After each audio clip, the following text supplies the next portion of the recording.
Assalamualaikum warahmatullahi wabarakatuh. Bismillahirrahmanirrahim. Alhamdulillahirabbil alamin. Arrahmanirrahim. Maliki yaumiddin. Iyyaka na'budu wa iyyaka nasta'in.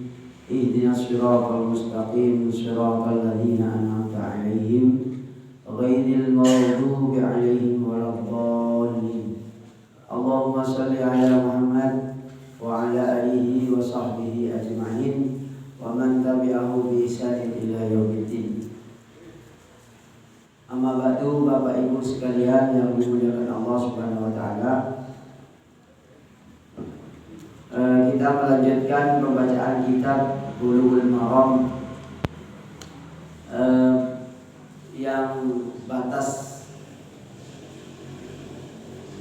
pembacaan hadis yang saya tandai ini, maksudnya yang saya kasih tanda ini adalah batas pengajian kita, yaitu babul wasbi, bab menggosok. Apa itu menggosok?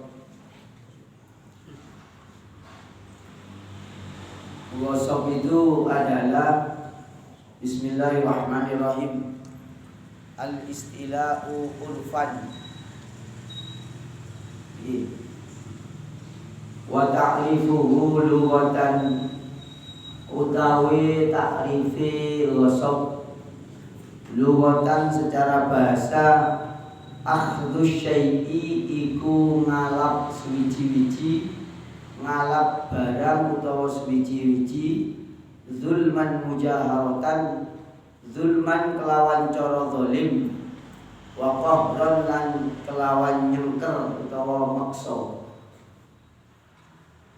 Secara bahasa, gosok itu adalah mengambil suatu perkara atau mengambil apa saja secara zalim dan secara aniaya dan memaksa.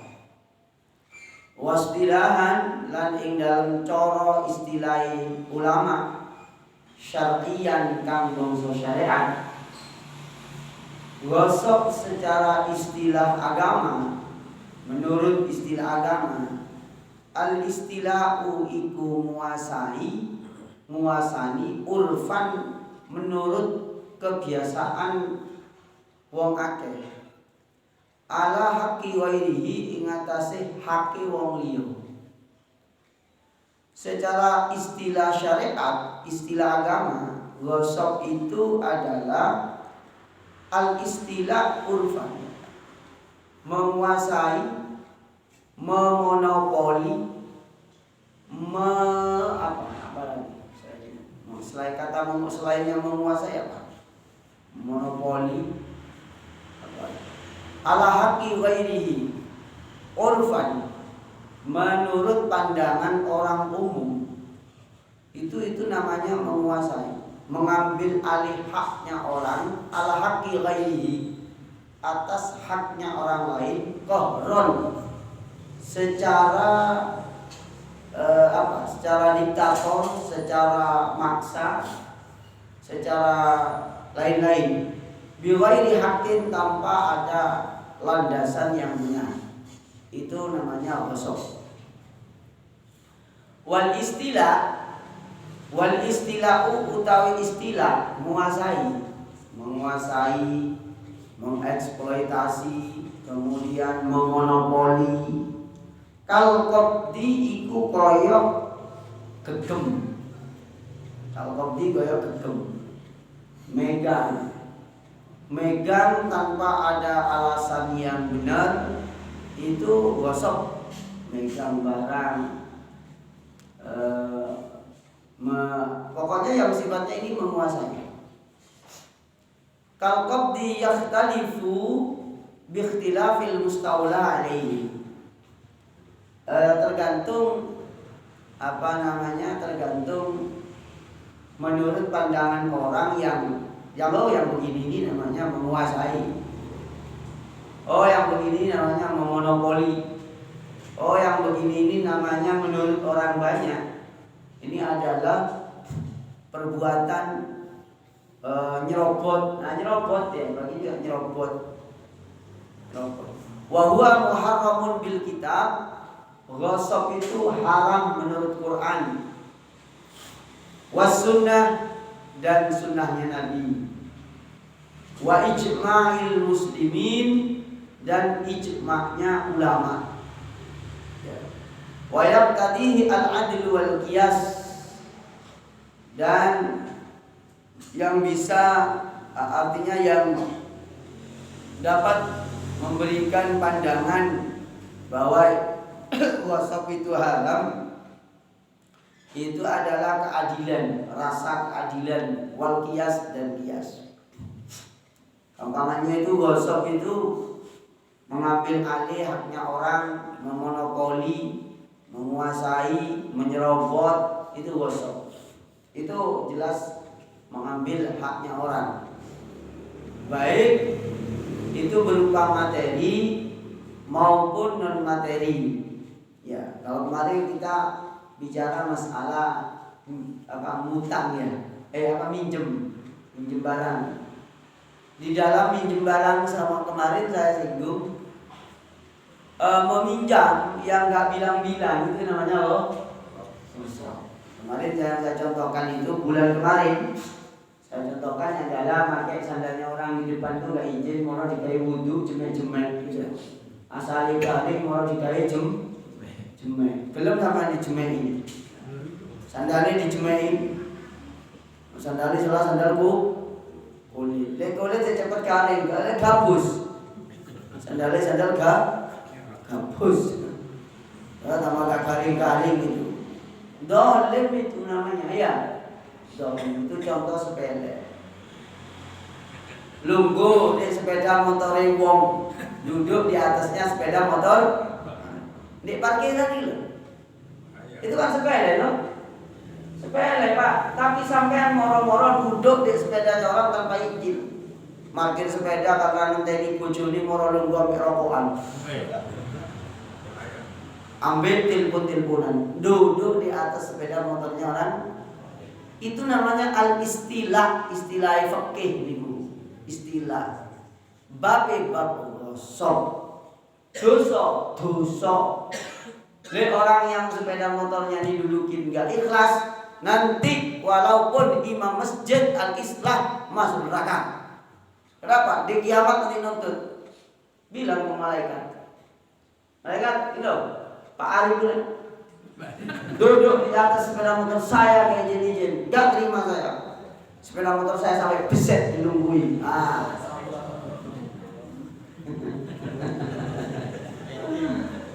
Loh, sampean jangan mengandalkan ibadah, Pak. Bu, ibadah saya dan sampean ini enggak ada apa-apanya. Enggak ada apa-apanya ibadah sampean. Ayo hitung sampean sholat subuh berapa menit tadi? Ngenteni 5 menit. Ada yang nunggu 10 menit. Sholatnya 7 menit. Zikirnya 5 menit. Cuma kurang lebih 20 menit. Ngelamunnya 15 menit. Nah, berarti enggak jelas sebenarnya. Ya, soalnya itu ibu sing ngelamun kuyu gitu. Kita ngelamun nih salat ya. Lah itu lek sampean ukur dengan nikmat yang Allah berikan kepada jenengan dan saya. Ya salat kita enggak ada apa-apanya. Set ditambah wasop bendino. Iya loh. Wasop tiap hari. Ya udah tambah gak ada apa-apanya nanti. Maka dari itulah kalau ngaji tasawuf itu ketemu. Kenapa? Karena kalau ngaji tasawuf itu orang dibenahi hatinya dan pikirannya. Hatinya dibenahi. Oh iya, ternyata ini saya gak ada apa-apanya ini. Masih ditambah dosa tiap hari. Dosanya apa? Gosok. Gitu. Jadi gosok namanya istilah. Ini menurut Quran gak boleh. Tak boleh, haram hukumnya. Banyak sekali gosok itu dalam kehidupan sehari-hari kita. Ya, banyak sekali. Ini di dalam Al-Quran surah Al-Baqarah ayat 188. Allah berfirman, A'udzu billahi minasyaitonir rajim. Bismillahirrahmanirrahim. Wala ta'kulu amwalakum bainakum bil batil. Jangan sekali-kali janganlah kalian memakan harta di antara kalian bil batil, dengan cara yang tidak benar. Nah, ini petunjuk dari Al-Qur'an bahwa memakan harta, menggunakan barang, memanfaatkan tempat, memanfaatkan ruangan, menggunakan fasilitas, itu tidak boleh dengan cara yang batil, tidak benar maksudnya. Lawannya batil itu adalah hak. Ya, ini petunjuk Quran nih, jelas nih. Nah, kita harus hati-hati. Saya juga hati-hati, panjenengan hati-hati. Jangan hanya karena persoalan sepele kemudian kita ini amal ibadahnya dihapus. Ya, jangan sampai. Ya. Gara-gara apa? Gosok. Ya.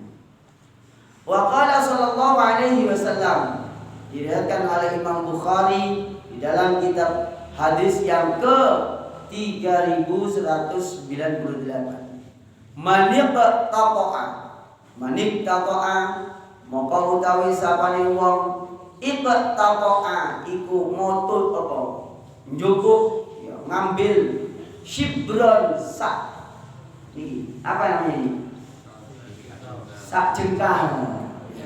Minal ardi saking bumi, zulman kelawan cara zalim, tawaqahu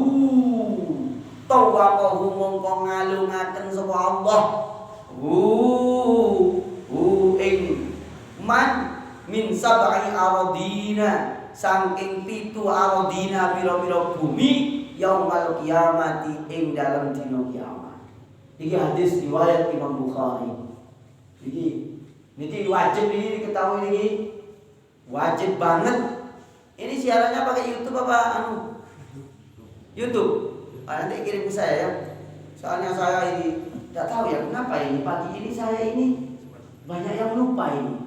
Mau berangkat ke sini handphone ketinggalan. Yang kedua, casnya ini ada apa ini kata saya. Iya. Saya jadi gak enak ini. Terus terang ini. Ini handphone ketinggalan. Terus tak lihat di tas ini, casnya, padahal ini laptop sudah tak masukkan sejak tadi malam setelah nonton Vietnam dan Indonesia kalah itu ya. Iya. Enggak, ini saya mikirin ada apa ya? Karena kalau ada begini-begini ini mungkin ada petunjuk gak? Apa ya? Apa mungkin saya disuruh cepat pulang ini? Loh iya ini. Ya saya yakin gak ada apa-apa ya. Tidak biasa ini, cas lupa, handphone lupa, akhirnya tidak bisa siaran. Makanya saya minta YouTube yang daripada dikirim nanti saya potong untuk dimasukkan ke YouTube saya. Begitu, karena banyak yang ngikutin pengajian saya. Ya. Walaupun kelihatannya kecil-kecil begini, belum ini kecil-kecil ini kiai kemenangan. Kalau kita apa lah sama gitu. Kan bisa dicetak loh. Enggak, maksudnya biasa kan enggak keliru alamat gitu ya. Ini kok lupa semua kata saya. Untungnya moco kitabnya enggak lupa gitu. Kalau keliru moco gitu ya. Cuma perasaan saya agak gimana gitu. Kok isu lagi HP ini? HP lupa. Bismillahirrahmanirrahim. Saya meminta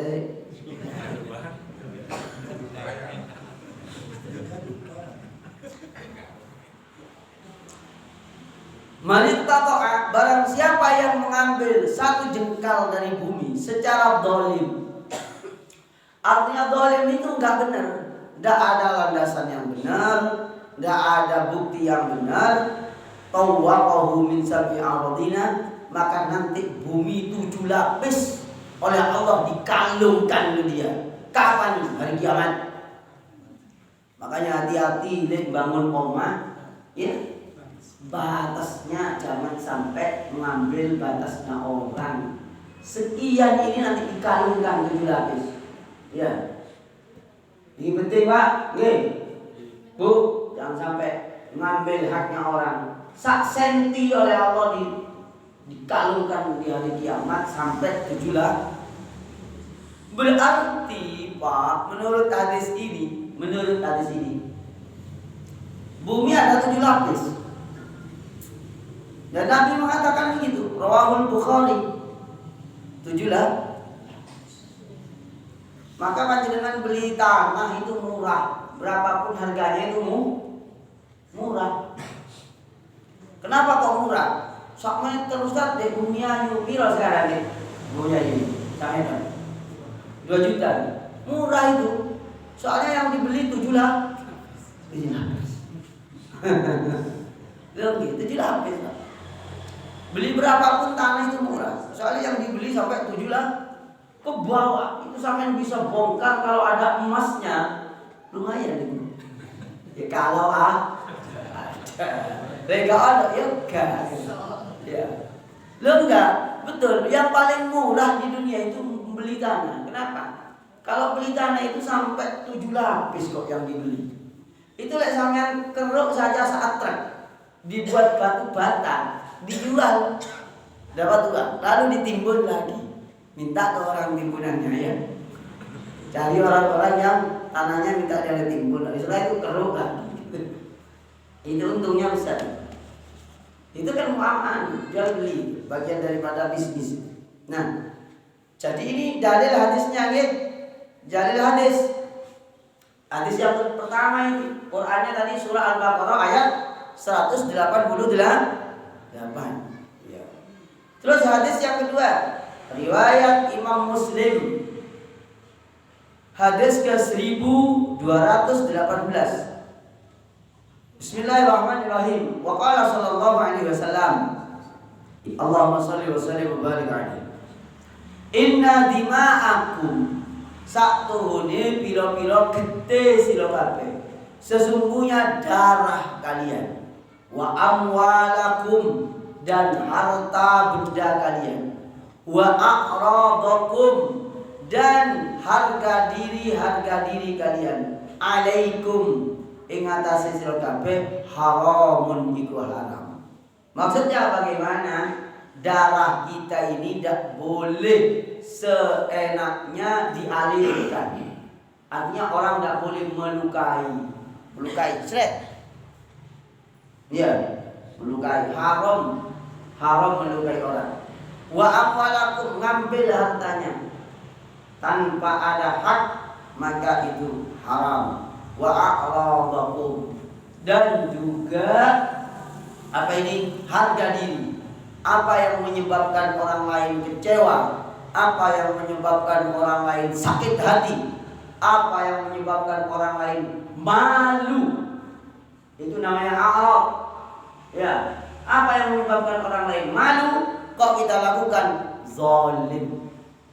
Ya, maka ada orang nuntut itu tidak boleh dipermalukan, tidak boleh. Karena apa? Membuat orang lain malu dan isin itu dosa lagi. Karena harga diri gitu loh. Misalnya bapak-bapak ya, dia kumpul lagi. Saya paling buri tengah-tengah itu untut. Sama nuntut yo. Di hadapan banyak sama enggak nuntut. Kegena sama. Tuh lagi loh. Tuh. Nuntut di mana? Akhirnya isi, tidak boleh. Kenapa kok begitu? Mempermalukan orang itu atau membuat orang lain itu malu itu tidak boleh. Karena itu harga diri. Begitu. Ibu-ibu koncone sing paling kengang itu. Kan ada ya. Wis karena nunggu duduk bareng-bareng kok akhirnya ngentut. Ya, ngentut. So, boleh ngentut rek?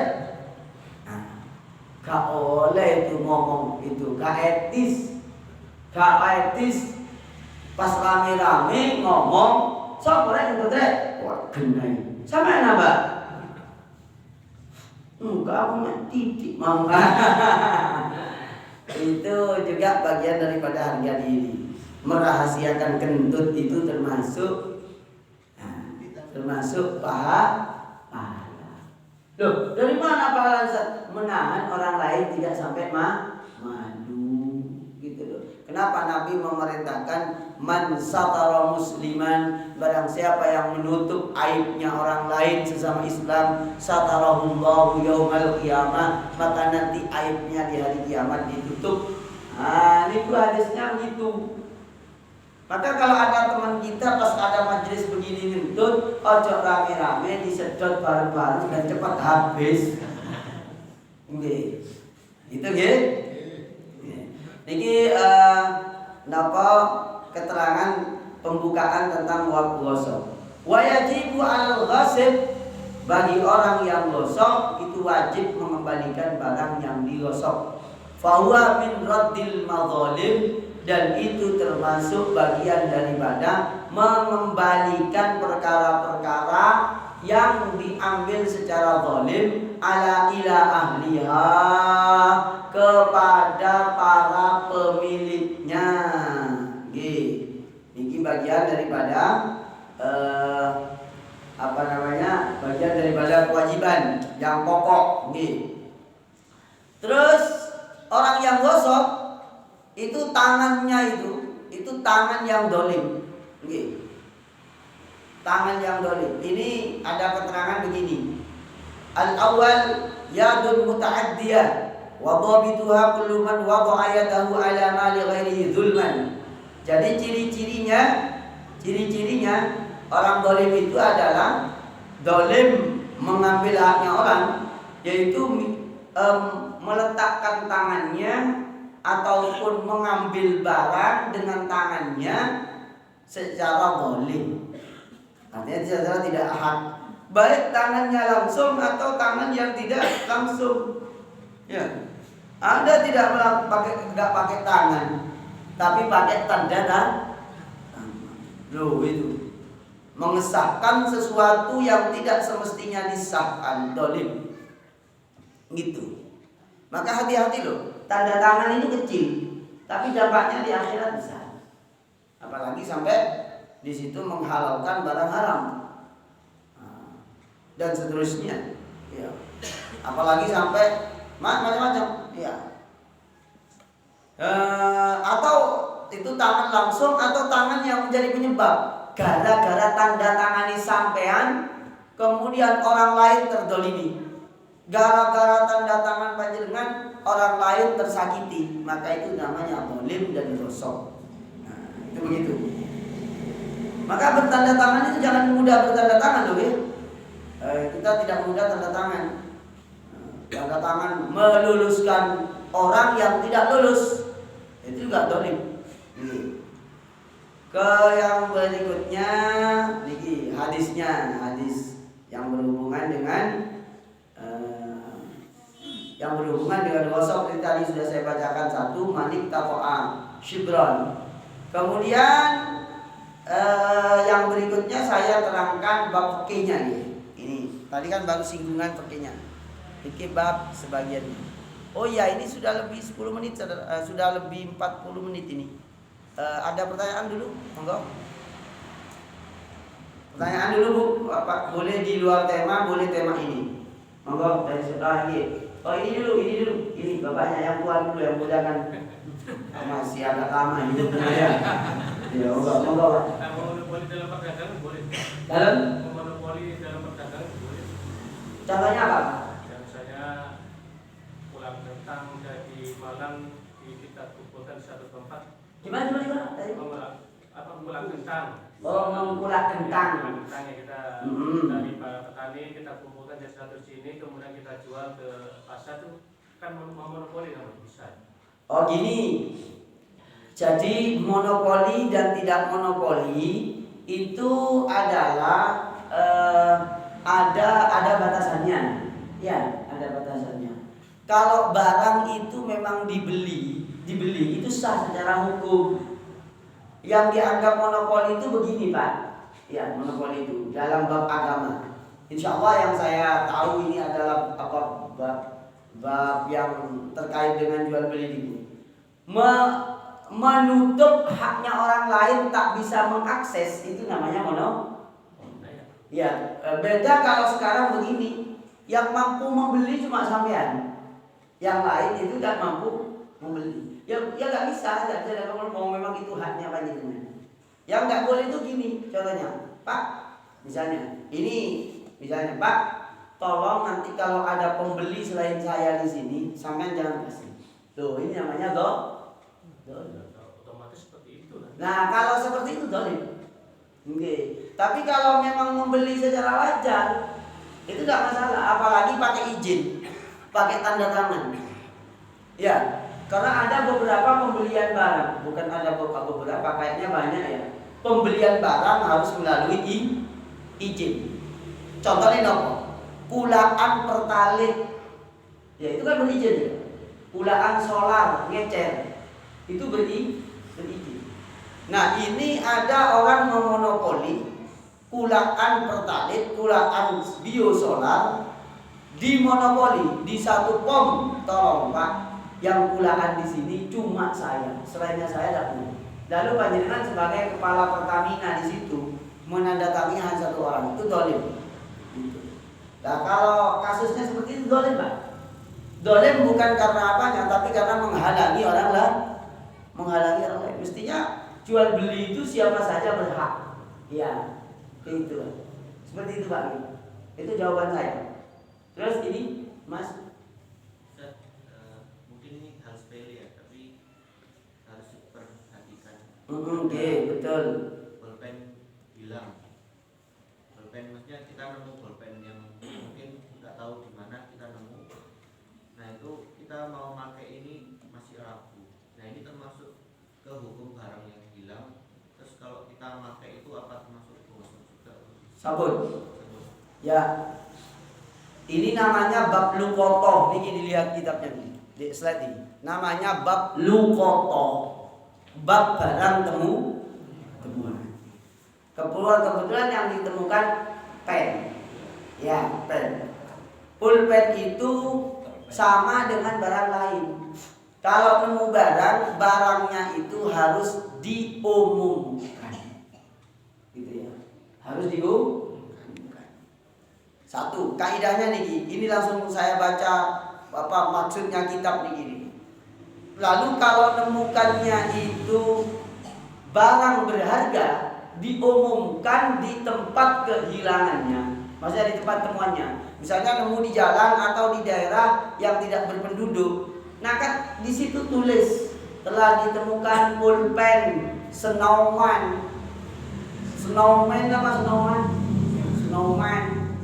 Ditemukan di sini pada hari sekian, tanggal sekian, lalu diumumkan di grup WA. Itu. Dan kalau orangnya kembali menghubungi, maka dikasih itu pulpen. Itu kalau karena bendanya itu benda mati. Ya.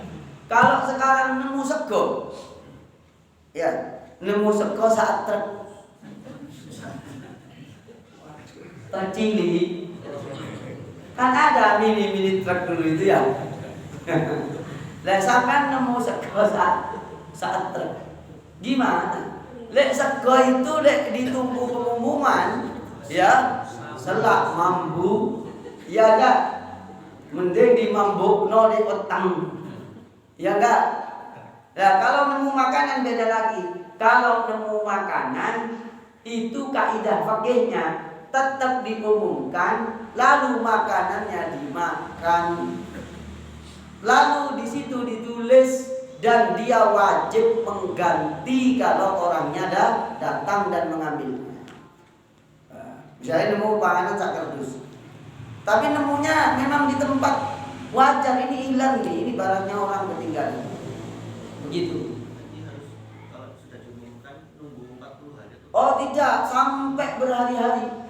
Tidak 40 hari sampai orangnya menghubung. Ustaz gak ada yang menghubungi, maka nanti panjenengan bisa menyerahkan ini barangnya gak punya tuan ini, bisa diserahkan kepada kemaslahatannya umat Islam. Nah gitu. Kasihkan ke masjid, kasihkan Pak Arif, itu kan tak masjid. Dengan Pak Arif biar buat nyatet. Tapi pengumuman itu tetap berlaku. Itu barangnya kalau berharga. Kalau barangnya sepele dianggap sepele. Misalnya Mas apa tadi lagi?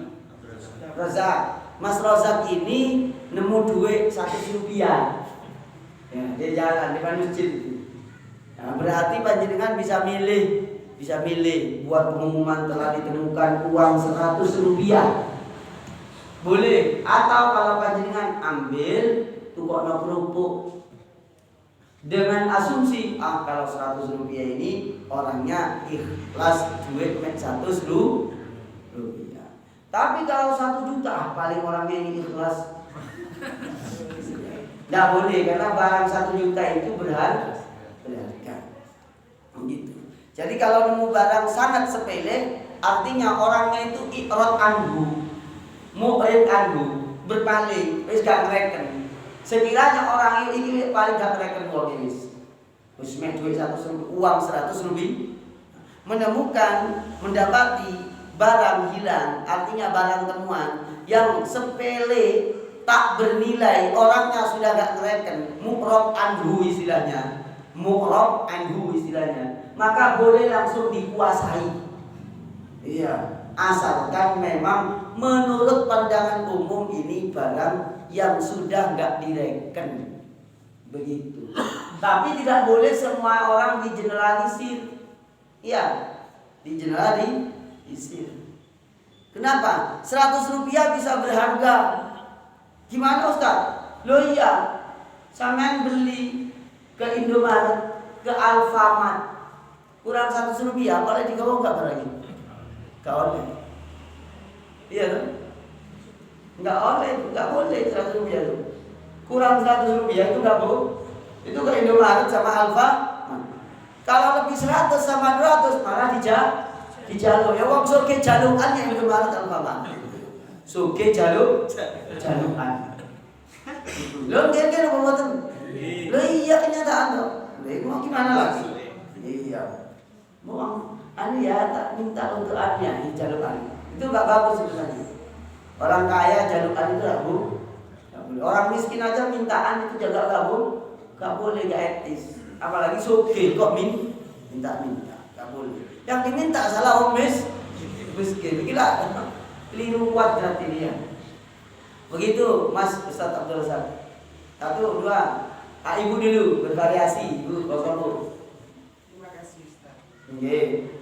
Yang tadi kaitannya dengan kelebihan yang kita miliki dari penempatan lulusan bumi ya tadi.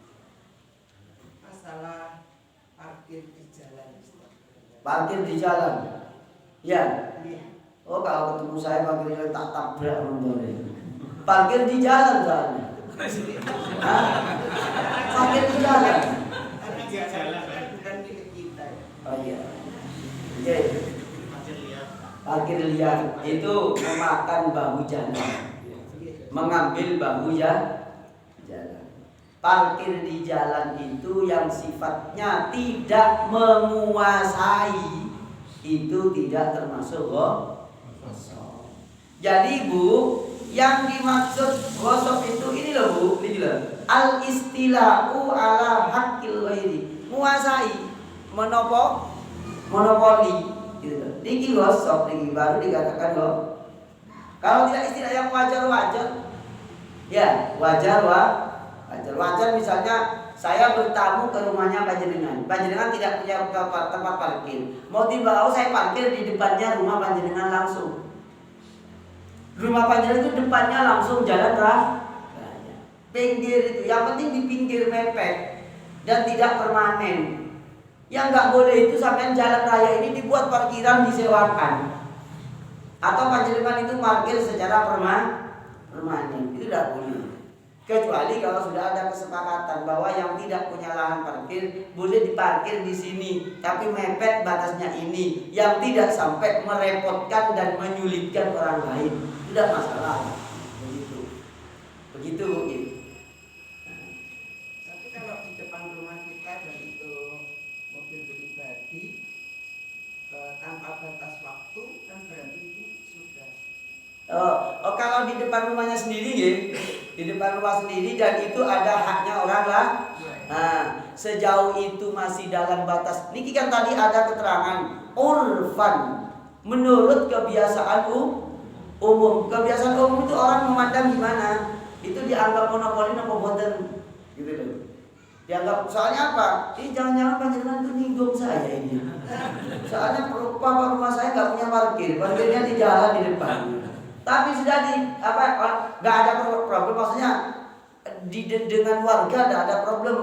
Kenapa? Oleh keputusan RT setempat semuanya bukan hanya saya Cecen itu. Dan orang masih bisa lewat, bahkan truk masih bisa lewat. Truk belum bisa lewat. Pesawat masih bisa. Pesawat-pesawatan maksudnya gitu ya. Itu masih bisa. Ya itu tidak masalah, Bu. Yang penting tidak pertama ya al-istilah, menguasai, monopoli, nyerobot dan seterusnya. Dan dulman secara dolim, urfan menurut pandangan umum. Jadi pandangan umum itu pandangan masyarakat menjadi kaidah hukum dalam agama. Begitu. Menjadi kaidah hukum. Terus, Bu. Iya. Saya justru yang kata-kata terakhir penjenengan menyinggung saya itu tadi. Kalau punya mobil kan mestinya sudah ada di sini, Ustaz. Apa ya? Parkirannya? Garasinya. Oh ya, jadi gini. Itu karena semua jalan raya ya, bukan jalan raya, jalan kampung. Jalan kampung. Di jalan kampung itu memang semua yang punya mobil itu parkirnya di depan rumahnya, mepet jalan dan yang penting tidak mengganggu orang lewat. Karena itu pas di depannya rumah sendiri. Dan itu semuanya. Kemudian kalau misalnya ini kan namanya local wisdom, kebijakan lokal. Itu tidak ya agak saklek banget. Kalau panjenengan ngomong saklek-saklekan saja sampean mungkin dan kita semua ini sehingga ya yang batasannya masih bisa ditoleran. Terakhir cepetan. Enggak. Ada tanah yang ditinggal sama orangnya. Oh, ditinggal sama orangnya. Ditinggal mati apa ditinggal kawin atau gimana? Ya mungkin bertahun-tahun tuh nggak dilihat, tidak dikelola ya dan difungsikan gitu terus ada orang yang memfungsikan itu. Jadi intinya gimana? Oh itu ya termasuk gosong. Ya kecuali kalau sudah ada zon itu asumsi kuat bahwa orangnya ini daripada tanahnya nganggur, wis tak tanduri duren, ame gedang, ame pisang. Nah kalau diasumsikan orangnya ini ikhlas, nggak masalah. Nah, dicari nomornya nggak ada. Memang bertahun-tahun hilang misalnya. Oh pemiliknya siapa? Oh bukan pemiliknya bukan hilang pemiliknya. Mek durung disambangi gitu. Mungkin itu orang kaya yang punya. Kalau orang kaya itu punya tanah sampai lali. Ya, elingin kok harus dipendem di tanah gitu. Biasanya orang kaya begitu, yang udah banyak tanah di mana-mana itu lupa. Ya. Gak apa-apa kalau ada zon, ini daripada nganggur tanahnya wis tak tanduri lombok, nanti lek panen dimakan bersama. Gitu ya. Dibagikan tentang begitu. Gitu Pak ya, Mas ya. Kalau di konsumsi pribadi ya enggak, ukurannya apa pribadi apakah banyak orang ya ada persoalan. Yang penting ini ikhlas apa enggak orangnya. Kira-kira ikhlas apa tidak? Menurut kira-kiranya orang Malang, orang Bumiayu punya lahan kosong tiba-tiba ditanami oleh orang lain, ya karena memang sudah ditinggalkan. Kira-kira wong ikhlas apa ora, gitu aja ukurannya. Menurut ukuran cuma sing ngati-ngati gak berani. Yang ngati ya, yang warok ya. Nah, warok, kudu warok. Warok itu ngati-ngati. Iya, kayaknya ini ikhlas kayaknya. Kayak, nah itu bukan belum itu, ya. Dan tidak, kalau pengen tahu bahwa orang ini ikhlas apa tidak, paling minimal. Yang diukur itu dirinya sendiri. Saya kalau menjadi pemiliknya ini kira-kira, ya apa ya tiba-tiba teko, wah kok ditanduri macam-macam. Nah misalnya tanpa ada izin. Itu juga bagian daripada ada hukum waroknya nanti yang harus dipraktekkan. Gitu ya. Oke, terima kasih, mohon maaf yang sebesar-besarnya. Selebihnya marilah kita membaca hamdalah alhamdulillahirabbil alamin subhanakallahumma wa bihamdika asyhadu an la ilaha illa anta astaghfiruka wa atubu ilaik. Assalamualaikum warahmatullahi wabarakatuh. Waalaikumsalam.